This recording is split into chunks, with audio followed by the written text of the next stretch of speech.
Le décès prématuré d'un jeune pompier éveille les soupçons. Mais quand un policier du même âge meurt dans des conditions analogues, peut-on parler de coïncidence? Les scientifiques s'interrogent.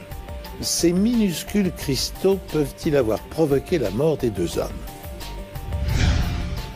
Une caméra de surveillance suit les déplacements d'une jeune femme quelques minutes avant sa disparition. Le passé chargé d'un suspect fournit des éléments de réponse. Mais c'est un appel téléphonique qui scellera le destin du tueur. Bonjour. Merci de nous être fidèles pour suivre à mes côtés 2 nouvelles affaires des enquêtes impossibles. Vous connaissez naturellement le dicton populaire « on lui donnerait le bon Dieu sans confession ». Cette expression s'applique aux personnes dont la personnalité et le comportement inspirent confiance. Des gens au-dessus de tout soupçon, des gens incapables de faire le mal. Mais dans certains cas, comme nous allons le voir dans cette affaire, ces personnes apparemment irréprochables peuvent dissimuler dans le tréfonds de leur âme les desseins les plus noirs.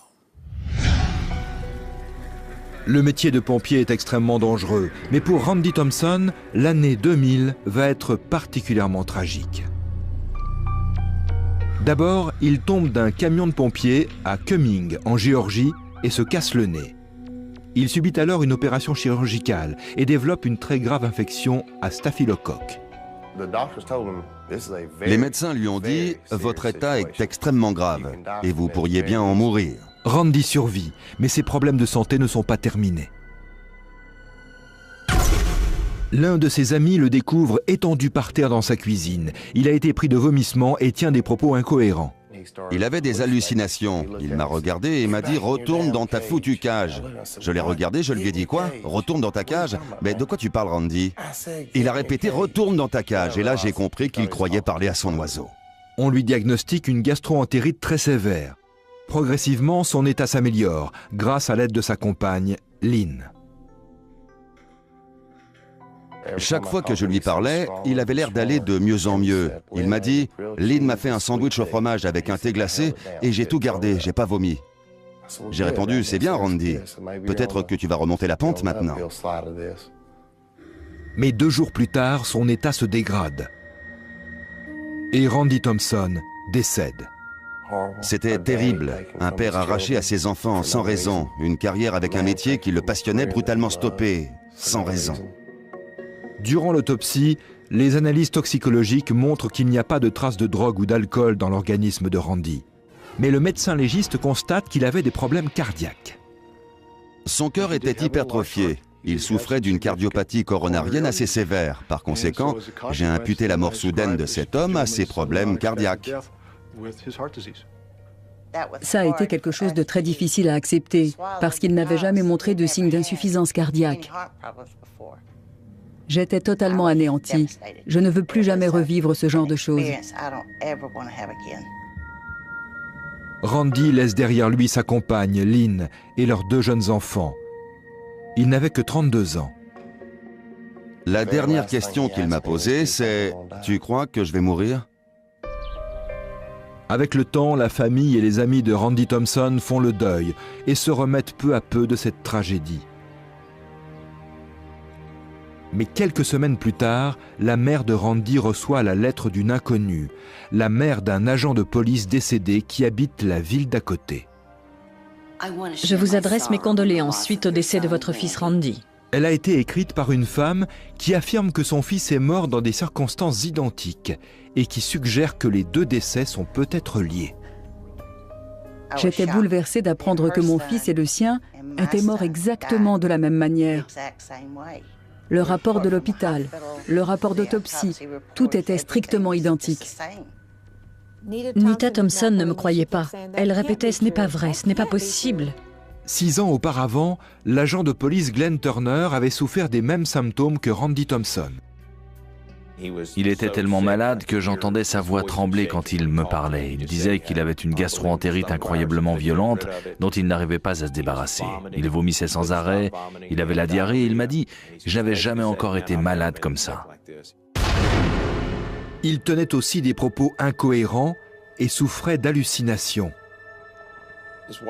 Sa femme a dit qu'il avait passé une très mauvaise nuit, qu'il s'était levé au milieu de la nuit en proie à des hallucinations, qu'il courait partout dans la maison. Il a sorti son arme. Il croyait qu'il y avait des intrus dehors qui voulaient entrer dans la maison. Calmé par sa femme, Glenn va finalement se recoucher. Le lendemain matin, il semble aller mieux. Il m'a appelé pour me dire qu'il irait travailler le lendemain. À sa voix, il avait l'air d'aller bien. Je me suis dit que tout irait bien. Mais Glenn Turner décède quelques heures plus tard. Le médecin légiste a noté dans le rapport d'autopsie qu'il souffrait de dysrythmie au moment de son décès. Mais il n'avait jamais eu de problème cardiaque avant. La mère de Glenn pense tout de suite à un acte criminel. Elle demande à ses amis de la police d'enquêter sur la mort de son fils, mais cela ne donne rien.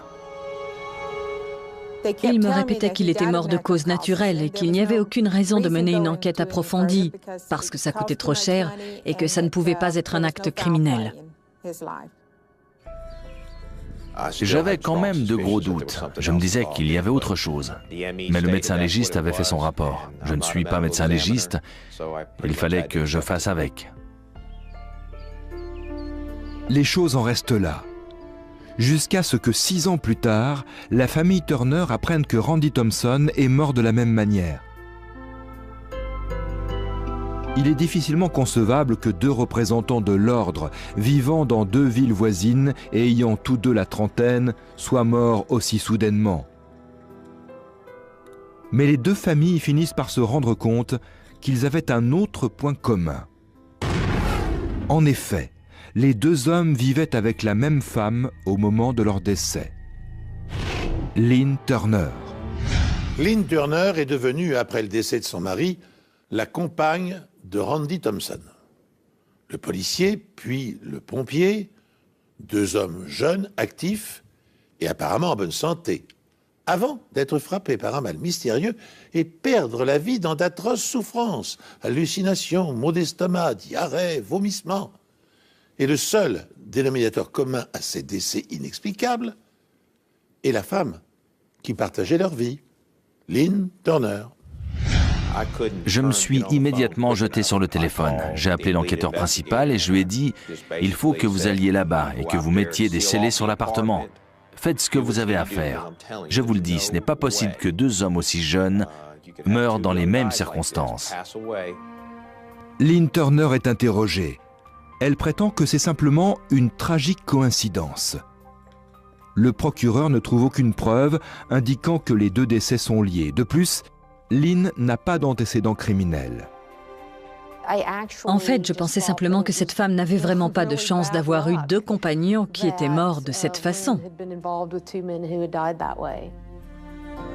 De plus, l'assurance vie de Randy Thompson n'était pas très élevée. Lynn n'a touché que 35 000 $. On ne tue pas pour cette somme.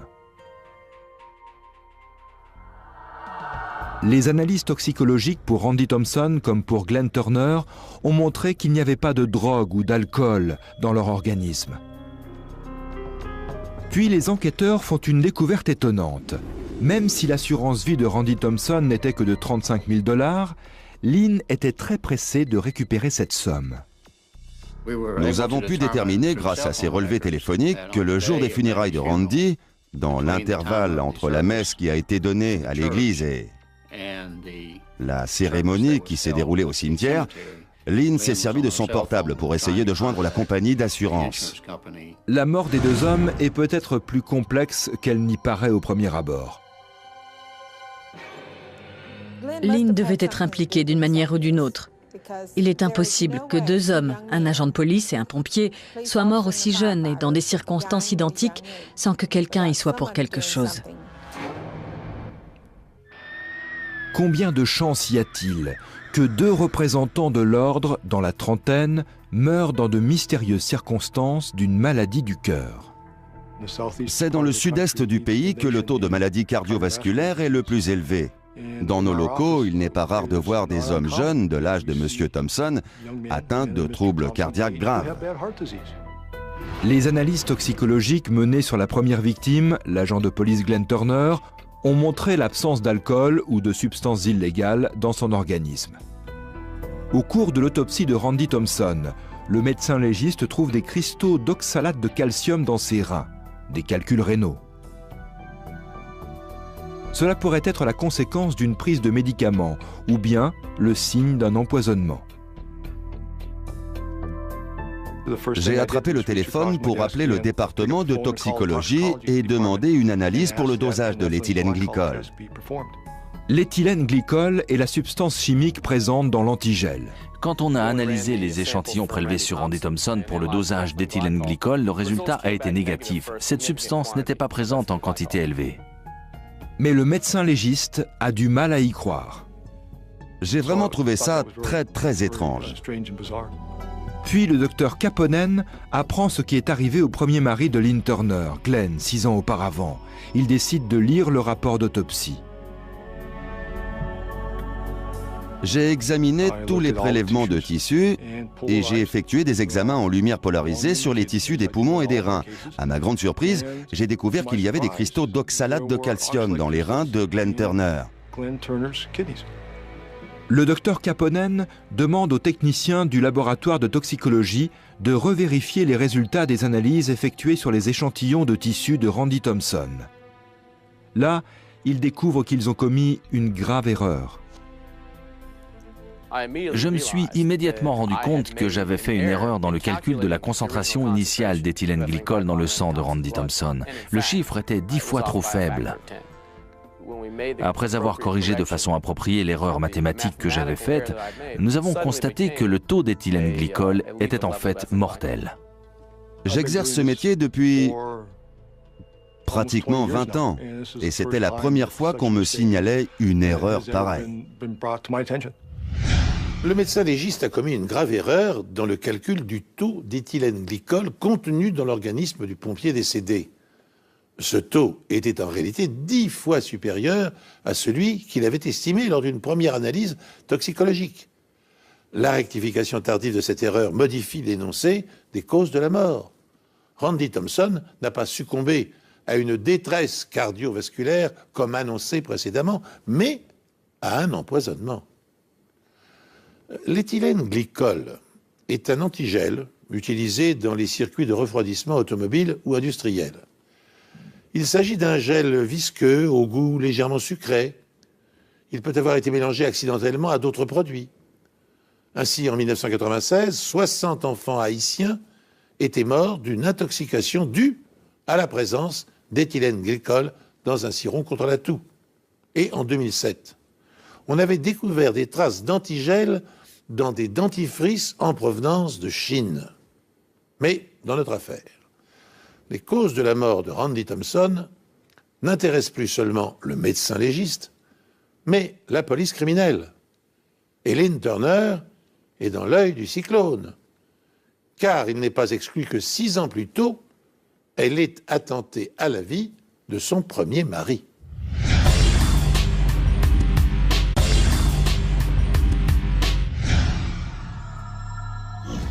D'après le nouveau rapport toxicologique, il était évident que M. Thompson était décédé des suites d'une intoxication aiguë à l'éthylène-glycol. Quand j'ai su que Randy était mort empoisonné à l'antigel, j'ai compris que quand ils allaient exhumer le corps de Glenn pour prélever des tissus, ils découvriraient que c'était la même chose qui l'avait tué. Le corps de Glenn est donc exhumé. De nouvelles analyses de tissus sont effectuées qui confirment la présence d'éthylène-glycol en quantité mortelle dans son organisme. C'est un sentiment contradictoire. On est satisfait parce que ça avance, mais on est bouleversé d'entendre des choses pareilles. Les enquêteurs fouillent dans le passé de Lynn Turner et découvrent d'autres preuves compromettantes. D'abord, elle s'était rendue dans un refuge pour animaux peu de temps avant que Randy Thompson décède. Lynn était allée demander aux employés du refuge de quoi ils se servaient pour procéder à l'euthanasie des animaux. Elle a demandé quelles substances ils utilisaient. Elle avait déclaré avoir des soucis concernant des chats errants. Elle se demandait comment résoudre le problème. Qui plus est, le directeur de la banque de Lynn Turner révèle aux enquêteurs qu'elle a des problèmes financiers. Elle avait beaucoup de dettes. Elle devait payer des frais sur ses cartes de crédit pour défaut de provision, paiement en retard, et le tout s'élevait à plusieurs milliers de dollars par mois. Lynn avait un revenu moyen, mais elle vivait comme une millionnaire, bien au-dessus de ses moyens. Mais ce n'est pas tout. Lynn est allée à la banque quelques semaines avant le décès de Randy. Elle a dit à l'un des employés qu'elle allait s'occuper de tout régulariser, tous les paiements, les emprunts, etc. Que tout serait régularisé en l'espace d'1 ou 2 semaines. Le procureur pense que l'argent était le mobile des 2 meurtres. Lynn Turner était la bénéficiaire de l'assurance vie de son premier mari, d'un montant de 150 000 $. Elle touche aussi la pension de réversion d'un montant de 750 $ par mois. Elle espérait toucher les 200 000 $ de l'assurance vie de Randy Thompson, mais celui-ci a fait une chose surprenante. Lynn avait convaincu Randy de souscrire un contrat d'assurance vie d'un montant de 200 000 $, dont elle était la bénéficiaire. Mais après le décès de Randy, elle a découvert que le contrat avait expiré et que par conséquent, elle ne toucherait pas l'argent. Il est donc possible que Randy ait eu des soupçons à l'égard de sa compagne. Les enquêteurs apprennent également qu'un flacon d'antigel a été retrouvé dans la maison où vivait Lynn avec son mari, Glenn Turner. Mais à l'époque, personne n'a trouvé cela suspect. Lynn Turner est arrêtée et inculpée de meurtre avec préméditation. Elle clame son innocence, certaine qu'il n'y a pas suffisamment de preuves pour la condamner. Lynn Turner se trompe en espérant pouvoir abuser les policiers. Tout, dans son comportement, dénonce sa culpabilité. N'a-t-elle pas contacté sa banque dès l'annonce du décès de son compagnon pour s'enquérir du montant de son assurance vie? Ne s'est-elle pas renseignée dans une animalerie pour connaître le nom des produits qui servent à euthanasier les animaux? Et puis, en épluchant ses comptes bancaires, les enquêteurs ont découvert, sans surprise, qu'elle a accumulé dettes et crédits et qu'elle se trouvait dans une situation financière inextricable. Mais comment a-t-elle pu en arriver là? Lynn était très intelligente. Elle voulait devenir agent de police. Elle savait beaucoup de choses. Elle savait comment commettre le crime, ce qu'ils allaient chercher, et comment se construire un alibi.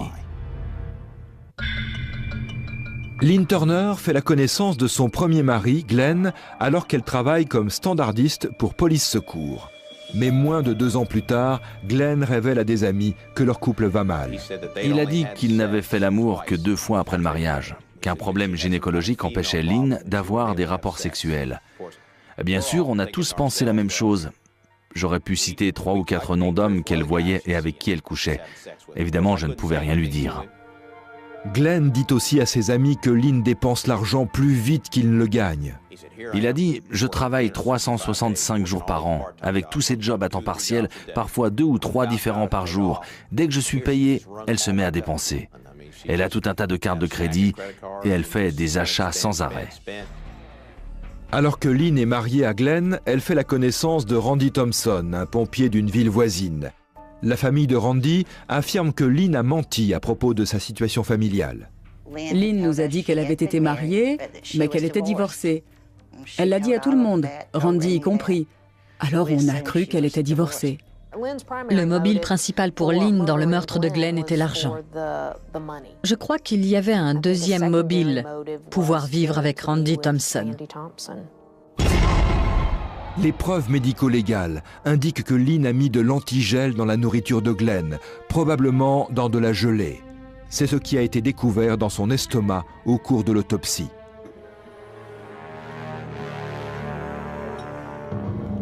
Glenn a été pris de violentes nausées, puis il est mort. Lynn a récupéré l'argent de son assurance vie, en plus de sa pension. Je savais qu'elle n'était pas amoureuse de lui. Je savais qu'il allait être encore plus malheureux.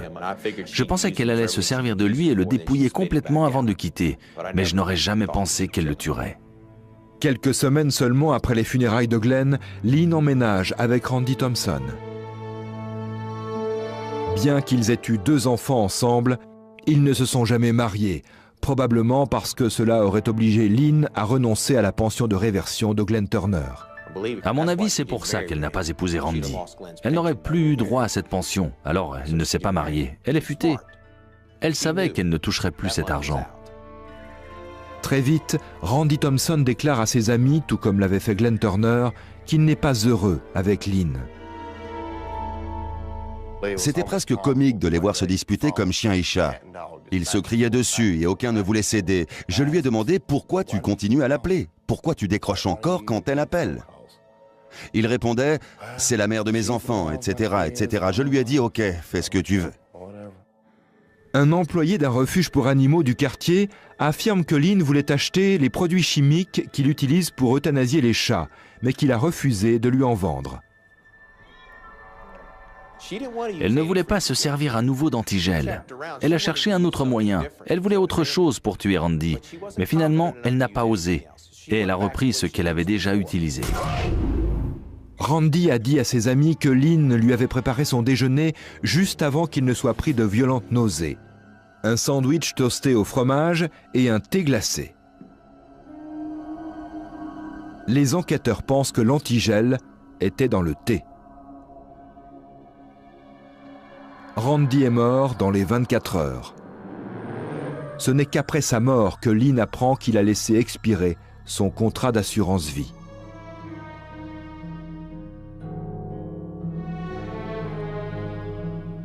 Elle les a empoisonnés à l'éthylène glycol. Je trouve que c'est une mort lente et cruelle. Ce n'est pas comme quand on tire sur quelqu'un, puis qu'on se rend compte de ce qu'on a fait et qu'on lui administre les premiers soins. Là, elle ne l'a pas fait. Elle avait tout le loisir de les soigner et elle ne l'a fait ni pour l'un ni pour l'autre. À l'époque de ces meurtres, l'antigel avait un goût qui pouvait facilement être masqué par des aliments sucrés. Depuis, l'industrie a modifié la composition de l'antigel pour lui donner un goût désagréable. Nous déclarons l'accusée Julia Lynn Womack Turner coupable de meurtre avec préméditation. En mai 2004, Lynn Turner est condamnée pour le meurtre de son mari Glenn. 3 ans plus tard, en 2007, Lynn est également condamnée pour le meurtre de Randy Thompson. Elle purge actuellement une peine de réclusion à perpétuité sans possibilité de remise de peine. Le verdict de culpabilité a été très dur à entendre. On n'a pas envie d'entendre que sa belle-fille a fait quelque chose comme ça à quelqu'un, quel qu'il soit. Malgré l'erreur mathématique commise par le laboratoire de toxicologie, les experts scientifiques ont fini par découvrir la vérité sur ce qui était arrivé à Randy Thompson et à Glenn Turner. Ça a été difficile de faire éclater la vérité dans cette affaire, même si c'était très simple en réalité. 2 hommes qui avaient eu une relation avec elle étaient morts exactement de la même manière. Sans les preuves médico-légales, on n'avait rien. Il n'y aurait pas eu d'affaire, ça n'aurait été qu'un tas de rumeurs et de on-dit. Mais les preuves médico-légales, ça a été notre atout. C'est ce qui nous a permis de dissiper tous les doutes. Lynn Turner a été reconnue coupable de double homicide avec préméditation et condamnée à purger une peine de prison à vie sans possibilité de libération conditionnelle. Après 6 ans d'incarcération, la prisonnière est décédée dans sa cellule, à l'âge de 42 ans, victime d'une surdose de médicaments prescrits pour traiter l'hypertension. Nita Thompson, la mère de son second compagnon, a affirmé qu'il ne s'agissait pas d'une intoxication, mais d'un suicide. Lynn Turner a laissé derrière elle 3 enfants. La fille née de son premier mariage et les 2 autres enfants dont Randy Thompson était le père. Décrite comme une personne intelligente et sympathique, Lynn Turner n'en appartenait pas moins à cette catégorie de tueuses en série que l'on surnomme les veuves noires, en référence aux araignées vénéneuses qui tuent leur mâle après avoir été fécondées. Dans la plupart des cas, les veuves noires assassinent leurs époux les uns après les autres, par appât du gain, quelquefois par haine ou par jalousie, pour se venger de maris infidèles ou de pères incestueux. Elles sont le plus souvent calculatrices et méthodiques. En examinant 100 affaires de tueuses en série depuis 1900, un couple de criminologues a découvert qu'il fallait en moyenne 8 ans aux policiers avant de pouvoir les démasquer. Aux États-Unis, le taux de crimes commis par des femmes depuis 1970 a augmenté, tenez-vous bien, de 138%. Néanmoins, les veuves noires ne représentent que 8% de tous les tueurs en série américains.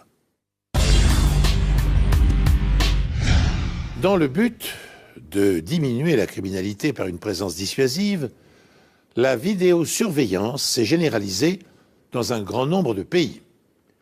Disposées dans les lieux publics des magasins ou des entreprises, des milliers de caméras traquent le moindre mouvement des citoyens. Tenez, à titre d'exemple, la Grande-Bretagne compte aujourd'hui 4 millions d'installations, dont 500 000 rien qu'à Londres. Alors, faute d'études de statistiques indépendantes, l'efficacité de la vidéosurveillance fait aujourd'hui débat. Mais que peut faire la police lorsqu'une femme disparaît sur le parking d'un casino à 1h du matin, au moment où les caméras étaient braquées sur d'autres voitures que la sienne? Selon les spécialistes, il y a 2 choses fondamentales à savoir quand on se lance dans les cartes. Tout d'abord, il faut connaître les probabilités des jeux de hasard. Ensuite, il faut savoir que les statistiques seront toujours en faveur du casino. Christy Wilson, 27 ans, pensait pouvoir défier les probabilités à son jeu préféré, le blackjack. Selon ses proches, elle avait un don pour les mathématiques. Elle comprenait les nombres. C'était une mathématicienne née. Il lui suffisait d'un regard pour connaître les probabilités ou les pourcentages. Elle avait étudié les jeux de hasard et elle savait comment améliorer sa façon de jouer. Elle était d'ailleurs plutôt douée. Le 4 octobre 2005, elle se rend au Thunder Valley Casino à Lincoln, en Californie, pour y jouer au blackjack. 2 jours plus tard, son petit ami avec qui elle habite appelle la police pour signaler sa disparition. Il affirme qu'elle n'est jamais revenue du casino. Son histoire était bancale. Sa déclaration pouvait l'innocenter tout comme elle pouvait l'incriminer. Danny Burlando, 31 ans, est vendeur de voitures, au chômage. Il a rencontré Christy 1 an plus tôt à une table de blackjack. Ils emménagent ensemble peu après leur rencontre. Christy Wilson et Daniel Burlando avaient une relation que je pourrais qualifier de, disons, tumultueuse. Un jour, elle est venue nous voir couverte de bleu. Pour ma part, je ne les ai pas vus. C'est ma femme qui m'en a parlé. Elle me l'a dit après leur départ. Et j'ai eu envie de tordre le cou de Daniel. La police retrouve la voiture de Christy sur le parking du casino et au premier abord, il n'y a pas de signe de lutte ou d'indices qui permettent de dire qu'elle voulait s'enfuir. Elle avait quasiment tout laissé chez elle, ses affaires de toilette, ses vêtements et des médicaments qu'elle prenait régulièrement. Elle avait même abandonné son chat alors qu'elle l'adorait. C'est le genre de choses qu'on n'oublie pas de prendre quand on veut partir. C'est pour ça que ça nous a mis la puce à l'oreille. 1 mois avant sa disparition, Christy et Danny se sont si violemment disputés que les voisins, pris de peur, ont appelé la police. Les enquêteurs n'ont pas pu déterminer lequel était l'agresseur et ont décidé de les arrêter tous les 2 pour violence conjugale. Ils étaient tous 2 blessés. La police vérifie les appels passés par Danny Burlando de son portable et constate qu'il a essayé de joindre Christy 78 fois durant la période de sa disparition. Le nombre d'appels peut aussi être une diversion pour se forger un alibi. Il arrive souvent que des gens signalent une disparition alors qu'ils sont mêlés au meurtre. C'est une manière d'éloigner la police et de faire croire qu'ils n'ont rien à voir dans l'affaire. Les parents de Christy et la police se demandent si, cette fois, Danny Burlando n'aurait pas franchi le point de non-retour. Je leur ai bien dit qu'il était louche, qu'il l'avait déjà frappé par le passé. Je ne le sentais pas du tout, et je voulais vraiment qu'il creuse cette piste. J'avais le pressentiment, en tant que policier et en tant que parent, qu'il s'était passé quelque chose d'horrible. Après une soirée passée au casino, Christy disparaît mystérieusement. Son beau-père étant de la maison, toutes les forces de police du sud de la Californie se joignent aux recherches. La police de San José a mené des recherches de grande envergure. Ils ont couvert des centaines de kilomètres carrés, que ce soit à pied, en voiture ou en hélicoptère.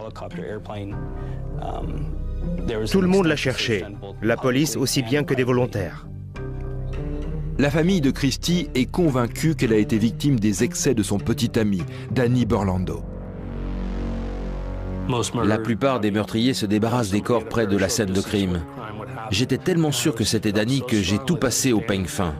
On a fouillé sa résidence, les alentours de la maison et même les rivières environnantes. Il semblerait que Burlando soit la seule personne ayant un mobile. Il avait toutes les raisons de vouloir la tuer. Je pense qu'elle voulait mettre un terme à leur relation, mais comme toutes les femmes maltraitées, elle n'arrivait pas à le quitter, bien qu'elle sache que ça ne s'arrêterait jamais. Danny possède un alibi pour le début de la soirée. Il dînait chez ses parents. Néanmoins, il n'en a pas pour le reste de la nuit. On sait que son ami l'a déposé devant chez lui à 23h30 et qu'il a utilisé son téléphone portable le lendemain matin. Mais entre les deux, personne n'était avec lui et n'a pu confirmer ses déclarations. Les enquêteurs demandent au casino de visionner les cassettes des caméras de surveillance pour s'assurer que Christie s'y trouvait bien le jour de sa disparition. Il y a plus de 700 caméras dans le casino qui sont placées à l'extérieur et à l'intérieur. Sur les images, on voit sa voiture arriver dans le parking. On la voit ensuite entrer dans le casino et on peut suivre tout ce qu'elle a fait dans le casino durant les 6 heures qui suivent. On la voit ici en train de jouer au blackjack, mais rien n'indique que Danny Burlando l'ait accompagnée. Toutefois, assis juste à côté d'elle, on peut apercevoir un homme brun, plutôt massif. On les voit en train de parler. Quand il gagnait, il se tapait dans la main. L'homme lui mettait le bras autour des épaules, comme s'il essayait de la séduire en quelque sorte. Christie Wilson, une femme de 27 ans, passionnée de cartes et de jeux d'argent, a mystérieusement disparu après s'être attardée plusieurs heures dans un casino. Daniel Burlando, son compagnon, est le principal suspect. Le couple avait des relations orageuses et il n'était pas rare que Burlando en vienne aux mains. Pour autant, les caméras de surveillance du casino ont enregistré des scènes montrant que Christie Wilson avait rencontré un inconnu à une table de blackjack. Un homme apparemment très entreprenant. Le casino dans lequel s'est rendue la jeune femme est équipé de 700 caméras. Mais les images qu'elles ont enregistrées permettront-elles de résoudre le mystère de la disparition de Christie Wilson? Les employés déclarent qu'au début de la soirée, Christie gagnait, mais par la suite, sa chance s'est mise à tourner. Ils affirment aussi qu'elle a bu, mais plutôt raisonnablement. L'un des inspecteurs a regardé la bande et a vu qu'elle buvait une boisson alcoolisée. Il a compté 17 gorgées, ce qui n'est pas énorme. Il a aussi constaté un changement soudain de comportement vers la fin de la soirée. Christie est une habituée du casino et les employés l'ont effectivement trouvée très bizarre ce fameux soir. Elle est devenue subitement odieuse. Et d'après ce que j'ai pu voir sur la cassette, je n'entendais pas ce qu'elle disait, mais j'ai bien remarqué que son langage corporel avait changé. Elle était beaucoup plus raide et elle bougeait différemment. Plusieurs croupiers et serveurs ont failli lui demander de partir. Mais l'homme assis à côté d'elle prend sa défense. Il s'est levé et a dit « Ne vous inquiétez pas, je vais m'en occuper. Je la ramène. » Grâce aux caméras de sécurité, la police parvient à identifier l'homme en question. Il a utilisé sa carte client aux machines à sous environ 10 minutes avant d'aller à la table de Christie. Cette carte leur permet d'accumuler des points et de gagner des cadeaux de la part du casino. En combinant l'heure de la vidéo et la machine sur laquelle il avait joué, ils ont trouvé l'identité de l'individu en question. Il s'agit de Mario Garcia, un homme de 53 ans, cadre dans une entreprise d'informatique médicale. Il n'avait pas vraiment le profil type d'un suspect, mais dans notre métier, on ne s'attache pas aux apparences. Il avait un salaire à 6 chiffres. Il travaillait dans une grosse entreprise et était à la tête d'un projet très important. Il était marié et avait 2 enfants dont il s'occupait. Il jouait au football et était même entraîneur. Les bandes vidéo montrent que Christie et Mario sont partis ensemble du casino aux environs d'1 heure du matin. Elles montrent également Mario Garcia quitter le parking au volant de sa voiture. La voiture de Christie, en revanche, n'a pas bougé. Elle n'est jamais montée dans sa voiture. Elle s'est tout simplement évanouie dans la nature.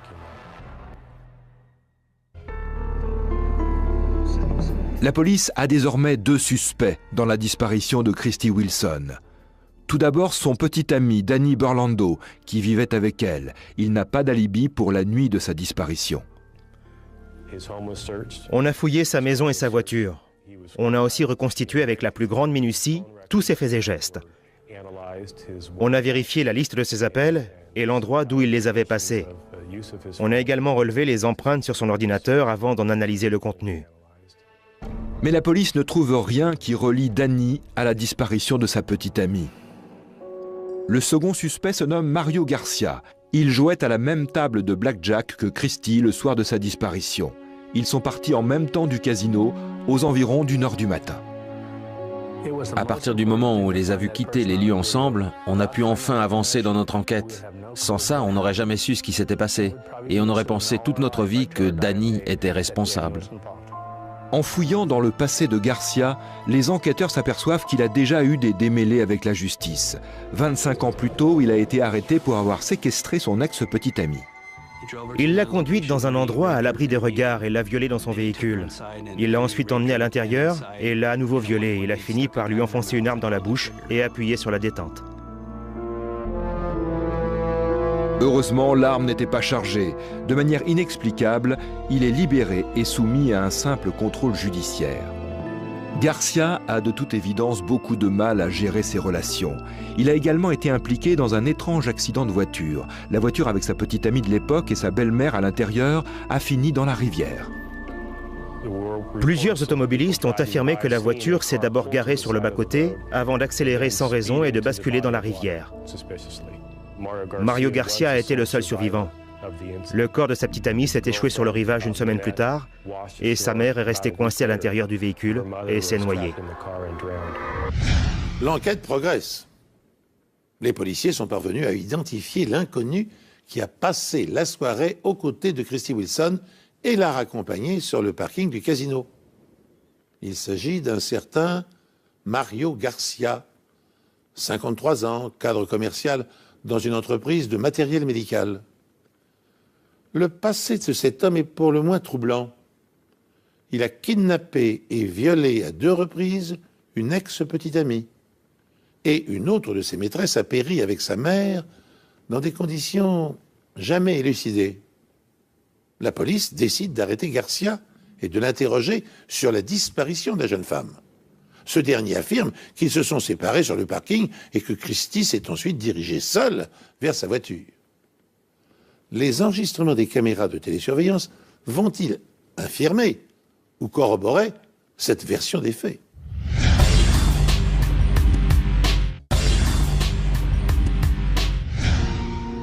Une déclaration impossible à confirmer, car les caméras balaient le parking de droite à gauche sans rester sur un point fixe.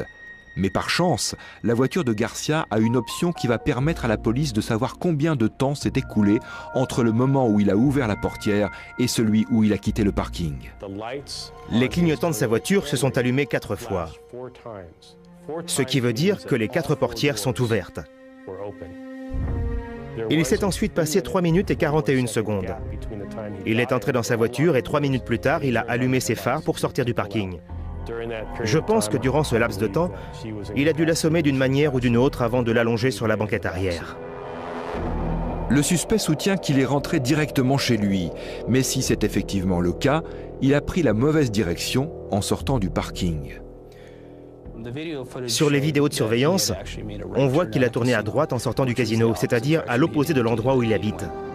De plus, il déclare qu'il a dormi toute la nuit avant de partir travailler le lendemain matin à 8h30.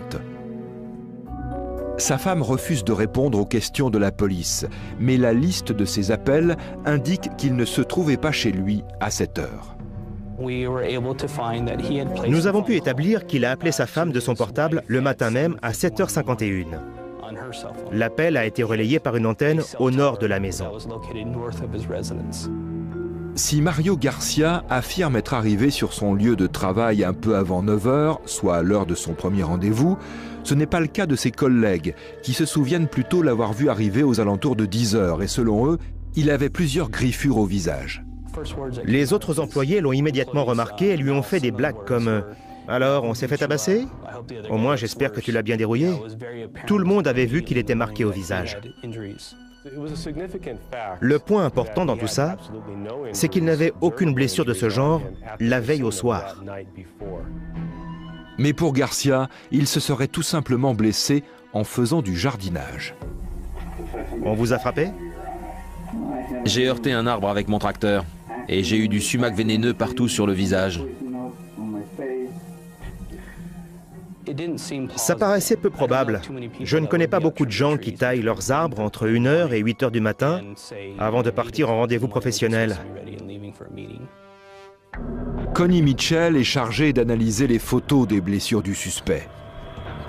Je suis experte en médecine d'urgence et comme on peut s'y attendre, j'ai vu toutes sortes de blessures différentes au cours de ma carrière. Elle s'intéresse tout particulièrement aux 4 griffures parallèles présentes sur la partie gauche du torse et du visage du suspect. Le point important, c'est qu'elle se trouvait sur la partie gauche de son torse.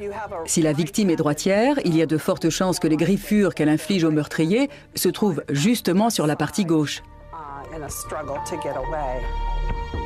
Christy Wilson était droitière. De plus, les marques sont régulières, alors qu'un accident de jardinage aurait sans doute laissé des marques aléatoires. Lorsque les blessures dessinent une forme géométrique, comme celle laissée par des marques de griffures qui sont parallèles, la thèse de l'accident de jardinage paraît beaucoup moins plausible. Connie Mitchell est convaincue que ces blessures ont été causées par une personne qui a tenté de se défendre. Christy nous a laissé un message. Elle voulait que ses parents, la police et les experts sachent ce qu'il s'était réellement passé. Les scientifiques de la police fouillent ensuite l'ordinateur de Mario Garcia et y trouvent d'autres preuves. On a appris qu'il avait été sur des sites de toxicologie médico-légale, de balistique, et il y avait même un site sur les drogues utilisées par les violeurs. Mais s'il est responsable de la disparition de Christy, les enquêteurs sont face à un obstacle de taille. Sans corps, rien ne prouve qu'il y a eu meurtre. Non seulement on n'avait pas de corps, mais en plus on n'avait ni aveu ni témoin. On ne savait pas où le crime avait eu lieu, ni même avec quoi il l'avait tué. Le suspect principal dans cette affaire se nomme Mario Garcia. Il se trouvait avec la victime au casino le jour où elle a disparu. Les enquêteurs obtiennent un mandat pour fouiller sa voiture, mais Mario Garcia l'a déjà nettoyée à l'extérieur et à l'intérieur. Les tapis de sol et le revêtement du coffre ont été retirés. C'était extrêmement suspect. Mais les détergents, l'aspirateur et le shampoing ne peuvent pas venir à bout de tout. Il y avait une petite tache brune sur la banquette arrière. Ça ressemblait presque à une tache de boue ou de terre. Une analyse préliminaire révèle la présence de sang. Toutefois, le traitement anti-tache présent sur la banquette interdit toute analyse ADN. Je n'ai pas pu effectuer de test parce qu'il y avait un inhibiteur sur l'échantillon. Un inhibiteur empêche de séquencer l'ADN et donc de faire des tests. Les techniciens trouvent également des traces de sang sur les coutures entre les sièges et des éclaboussures sur la poignée extérieure de la portière passager. Le coup avait été si violent que du sang avait été projeté à moyenne, voire grande vitesse. C'est pour ça qu'elle avait cette forme-là. L'étau se resserre autour de Mario Garcia. En quittant le casino vers 1 h du matin, il s'est engagé dans la direction opposée de celle de son domicile. Bien que son épouse ait refusé de témoigner, il semble qu'il ne soit rentré chez lui qu'après 8 h du matin. Il avait le visage couvert de griffures. Une tache de sang a été détectée sur la banquette arrière de sa voiture. Et les enquêteurs ont fait 2 autres découvertes, cette fois capitales. De longs cheveux blonds étaient présents dans la voiture l'un dans le coffre, l'autre sur la poignée extérieure côté passager. Ces indices accablants vont-ils définitivement faire basculer l'enquête? L'ADN des cheveux trouvés dans la voiture de Mario Garcia correspond à celui retrouvé sur la brosse de Christie. La probabilité qu'un autre individu présente la même séquence ADN que celle retrouvée dans les cheveux est d'1 sur 720 quintillions pour les personnes de race blanche. Mais ce n'est pas tout. Le sang trouvé dans la voiture du suspect est un mélange du sang de Mario Garcia et de celui de Christy Wilson, une preuve évidente qu'il y a eu contact physique entre les deux. Il avait dit aux enquêteurs qu'elle n'était jamais montée dans sa voiture. Pour la police, Garcia est ce qu'on appelle un opportuniste. Mario Garcia a remarqué Christie à la table de blackjack et a fait en sorte de faire sa connaissance. Vu le brusque changement de comportement de la jeune femme, il est très possible qu'il ait mis de la drogue dans son verre. Peu après 1h du matin, ils quittent tous les deux le casino. Mario Garcia ouvre les portes de sa voiture et durant les 3 minutes et 41 secondes qui suivent, la caméra est braquée sur une autre partie du parking.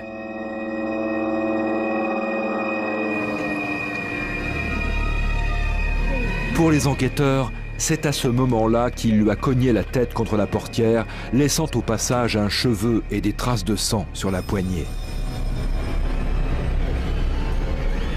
Il met Christie sur la banquette arrière et sort du parking sans se faire remarquer. Il se rend ensuite dans un endroit plus tranquille, au nord de son domicile. Mais la jeune femme tente de résister. Au cours de l'empoignade, il laisse des taches de sang à l'intérieur et Christie parvient à griffer Garcia au visage et au torse. Une fois maîtrisé, il met le corps de Christie dans le coffre, où elle laisse un autre cheveu. Les enquêteurs retrouvent la trace du suspect lorsqu'il appelle sa femme de son téléphone portable à 7h51, la preuve qu'il n'était donc pas chez lui comme il l'a prétendu. Seul problème, on ne sait toujours pas où se trouve le corps de Christie. Il reste encore beaucoup de questions sans réponse dans cette affaire. Par exemple, on ne sait toujours pas où se trouve le corps. Et c'est très dur pour la famille, parce qu'elle ne peut pas faire son deuil. Ils aimeraient tellement pouvoir lui offrir un enterrement digne, pour qu'elle repose en paix. Nous, le jury dans l'affaire mentionnée ci-dessus, déclarons l'accusé Mario Garcia coupable de toutes les charges qui pèsent sur lui. En janvier 2007, Mario Garcia est jugé et déclaré coupable du meurtre de Christy Wilson. Il est condamné à une peine de 59 ans de prison. Je suis innocent. Je n'ai pas tué Christy Wilson. Si la science médico-légale a joué un rôle majeur dans la résolution du crime, Christy Wilson n'y est pas complètement étrangère. Christy Wilson était un témoin muet. Elle était avec nous au procès et nous a bien aidés grâce aux marques qu'elle a laissées sur Mario Garcia. À la fin du procès, lorsque j'ai pu prendre la parole, j'ai dit à Mario, « Oui, tu as gagné, elle est morte. Mais c'est elle qui t'a laissé les cicatrices qui t'enverront en prison pour le restant de tes jours. Elle a sauvé d'autres femmes. » Mario Garcia a persisté à clamer son innocence. Et à ce jour, le corps de la jeune femme n'a pas été retrouvé. Durant le procès qui a duré 8 semaines, près de 90 témoins se sont succédés à la barre. Ensuite, après 3 jours de délibération du jury, le juge a condamné Garcia, reconnu coupable d'homicide, à une peine, pourquoi on ne sait pas, mais de 59 ans d'emprisonnement. L'attitude à la fois lymphatique et agressive de Christy Wilson, enregistrée par les caméras du casino, pourrait s'expliquer par l'absorption contre son gré d'une substance ayant modifié son comportement. On pense naturellement au GHB, appelé autrement la drogue des violeurs. Garcia aurait pu aisément en verser une dose dans son verre pendant qu'elle misait sur la table de blackjack. Ce puissant anesthésique entraîne des trouble de la vigilance et une passivité suivie d'une amnésie. Rappelons que les enquêteurs avaient découvert que Garcia avait consulté des sites dédiés à ce type de drogue sur son ordinateur. Enfin, dernière information troublante, avant de clore cette sombre affaire, durant le procès, Pensy Williams, un témoin, avait affirmé avoir rencontré une femme répondant à la description de Christy Wilson errant le long d'une voie ferrée. Après l'avoir mise en garde sur les dangers qu'elle encourait, il lui avait demandé de lui indiquer la direction du casino de Thunder Valley. Selon lui, Christy avait été incapable de lui répondre, car son esprit était encore embrouillé par l'alcool qu'elle avait bu la veille. Alors peut-on accorder foi à ce témoignage? La jeune femme, apparemment droguée, était-elle Christy Wilson? Garcia n'avait-il fait que l'agresser, l'abandonnant plus tard aux mains d'un autre prédateur? Malheureusement, nous ne pourrons pas apporter de réponse à ces questions tant que son corps n'aura pas été retrouvé. Cette émission est maintenant terminée. Merci de l'avoir suivie. Je vous donne prochainement rendez-vous sur cette antenne pour 2 autres affaires des enquêtes impossibles.